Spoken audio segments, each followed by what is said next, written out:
Perkenalkan, nama saya Christian Emmanuel Papan dengan NIM 23051 24376 dari kelas TIK. Di sini saya akan mempraktekkan GNU Linux Administration LV1.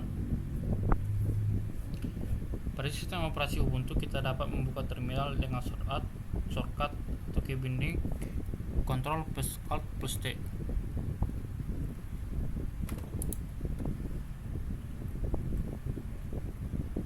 Pertama, komponen shell atau bash. Dalam shell kita bisa melihat beberapa komponen, yaitu username, hostname, kemudian diikuti oleh tanda berikut yang menandakan bahwa kita sekarang berada di home directory user kita. Kemudian ada tanda $, yang menandakan bahwa perintah yang kita jalankan merupakan sebagai user biasa dan bukan root atau super user. Sedangkan sebagai root atau super user, maka pada shell akan tertera tanda pagar.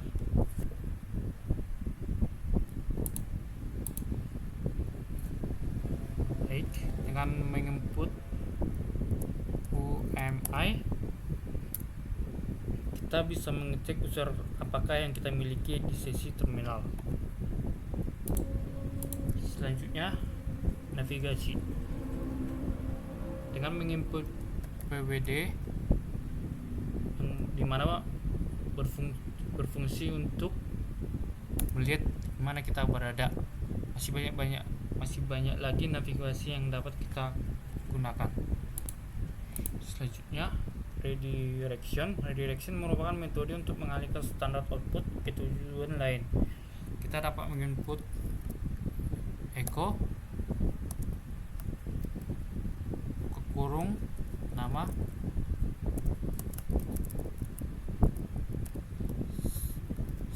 strip name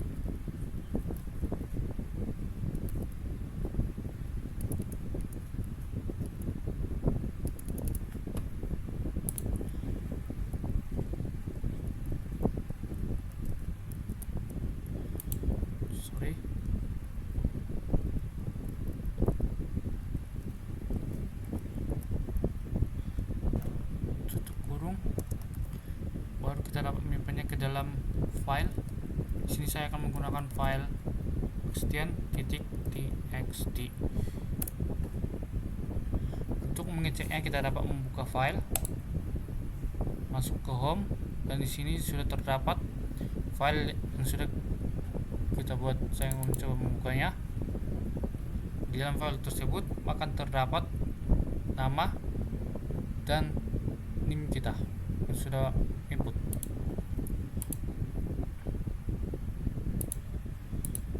Baik, selanjutnya pipes adalah suatu bentuk redirection. Pipes dilambangkan dengan karakter tegak lurus.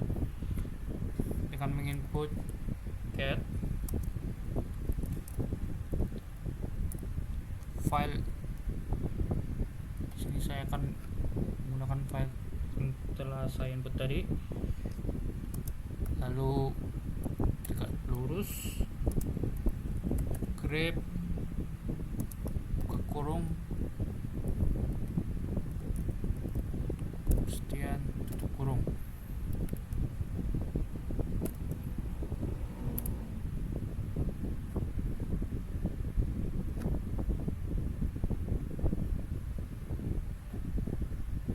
Sepertinya saya tadi ada salah menginput.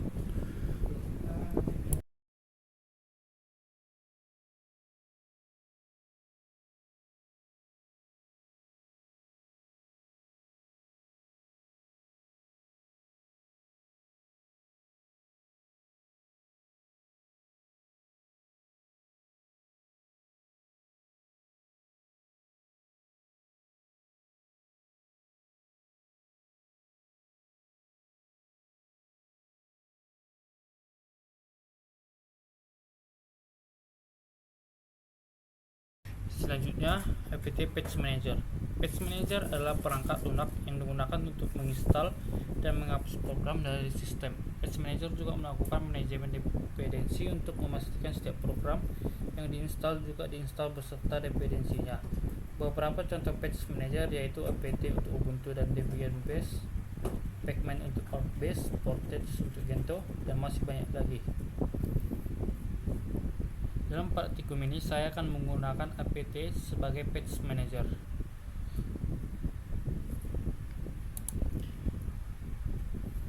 Untuk dapat melihat update repository, kita dapat menginput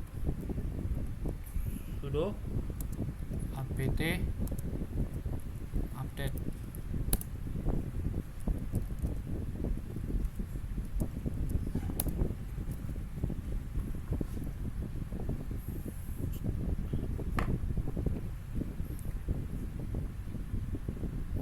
Jika sudah keluar tampilan berikut, maka detail tentang update ini sudah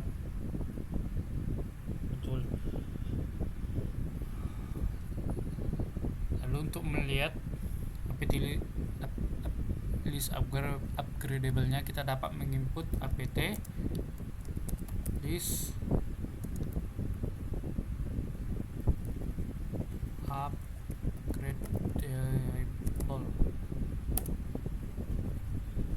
Baru selanjutnya kita dapat menginstalnya dengan menginput sudo apt upgrade. Baik, kita telah berhasil mengupgrade list upgradable tadi. Selanjutnya saya akan mencoba untuk menginstal patch fping. Pertama untuk mencari software di repository, kita dapat menginput sudo apt search fping.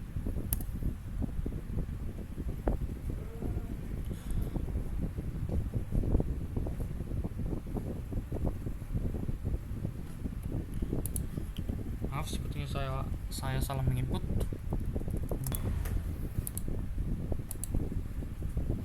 Sorry, tadi ada salah menginput. Saya akan menginput nama kali ini itu sudo apt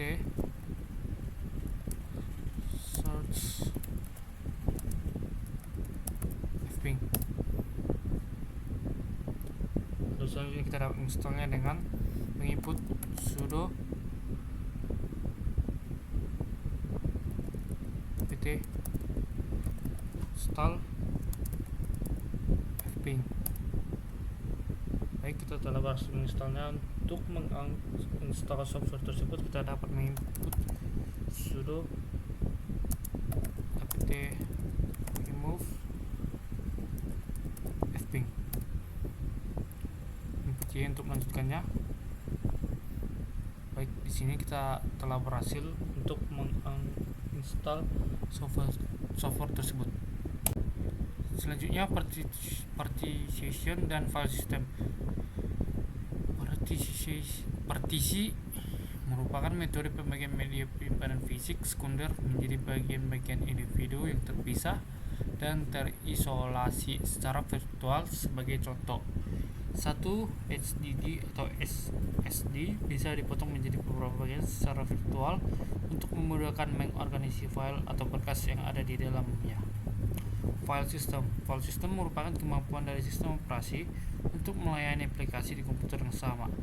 File system menyediakan layanan penyimpanan data yang memungkinkan aplikasi untuk berbagi penyimpanan. Singkatnya, file system merupakan metode sistem operasi dalam menyimpan data pada penyimpanan. Baik, untuk membuat partisi baru dalam praktikum ini, kita akan membuat sebuah partisi dari disk baru. Karena saya sudah membuat hard disk baru sebesar 5 GB, kita akan melanjut ke tahap berikutnya. Kita bisa mengecek apakah disk terdeteksi dengan menggunakan perintah fsplk.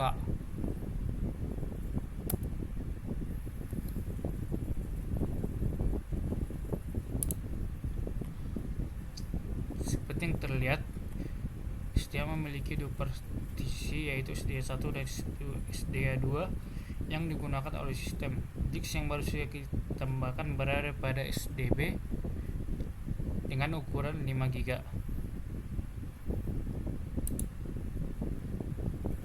Dengan menginput perintah lsplk -f, maka file sistem akan ditampilkan. Kita dapat melihat bahwa SDA1 menggunakan FAT atau FAT32 untuk menyimpan UEFI entry, dan SDA2 menggunakan XT4 untuk root file system. Sedangkan disk SDMB tidak memiliki file system, bahkan UUID, yang menandakan dia tidak memiliki partition table.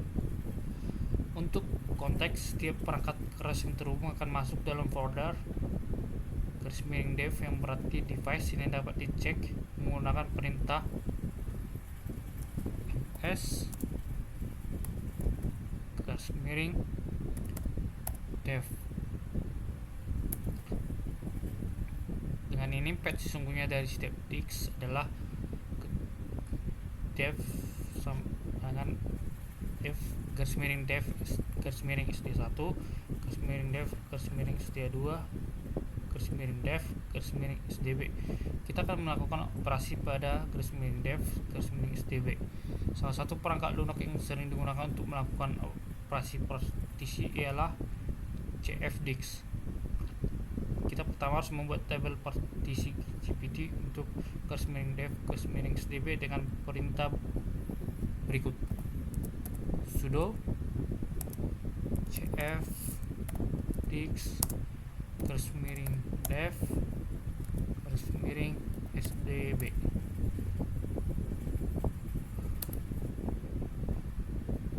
Maka hasilnya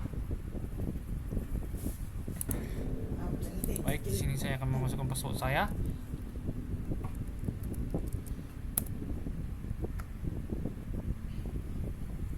Maka hasilnya akan seperti ini. Lalu kita akan memilih GPT. Selanjutnya kita tinggal pilih new dan klik enter.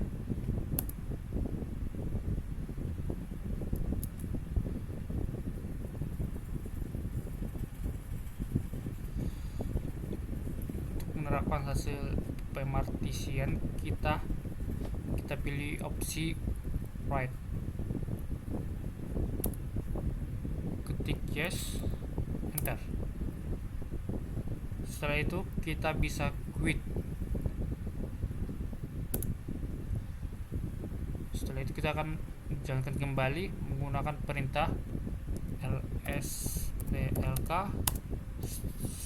-f.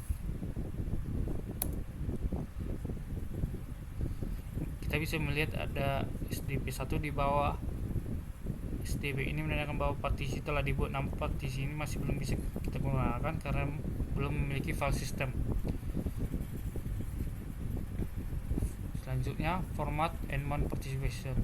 Setelah dibuat, partisi harus diformat dengan file system tertentu agar bisa dilakukan proses baca tulis. Kali kita akan menggunakan file system paling umum, yaitu ext4. Kita dapat menginput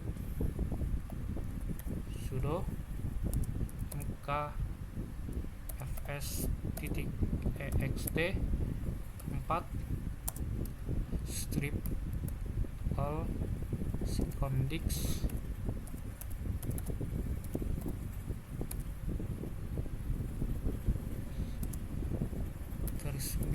/dev /sdb1.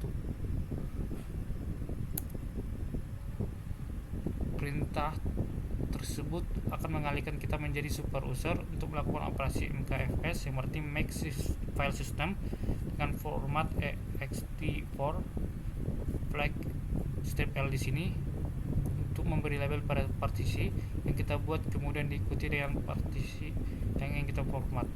Kemudian saat kita menjalankan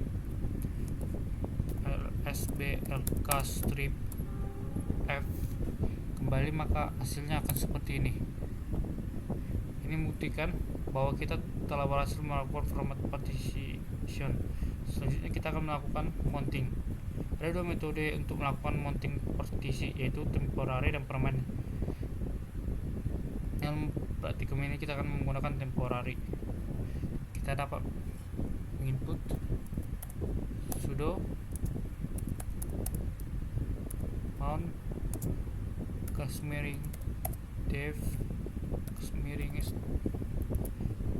sdb1 enter garis miring mnt. Lalu kita enter.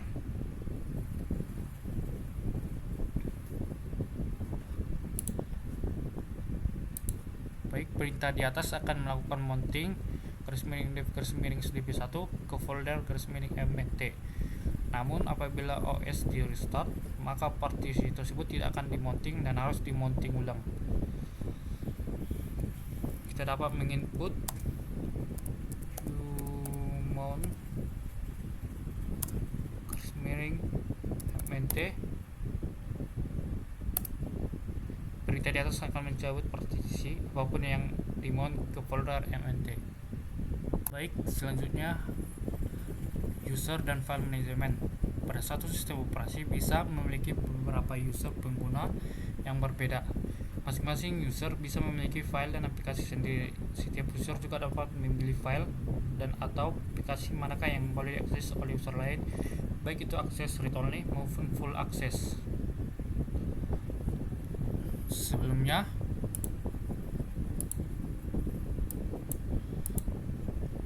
untuk melihat user, kita dapat menginput get etc password. Di sini user yang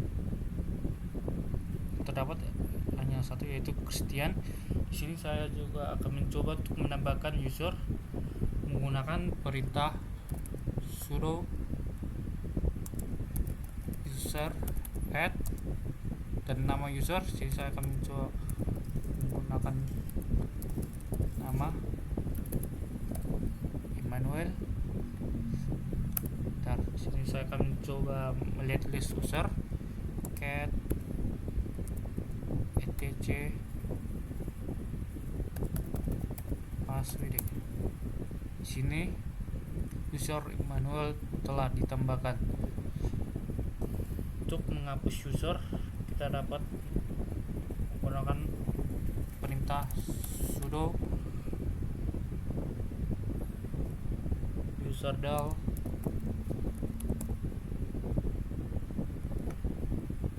strip r nama user. Saya akan menghapus nama user yang baru saya tambahkan, dan sini saya akan coba untuk melihat list user cat etc password. Di sini user Emmanuel telah dihapus. Sekian dari praktikum yang dapat saya jelaskan. Apabila ada tutur kata yang salah, mohon dimaafkan. Sekian, terima kasih.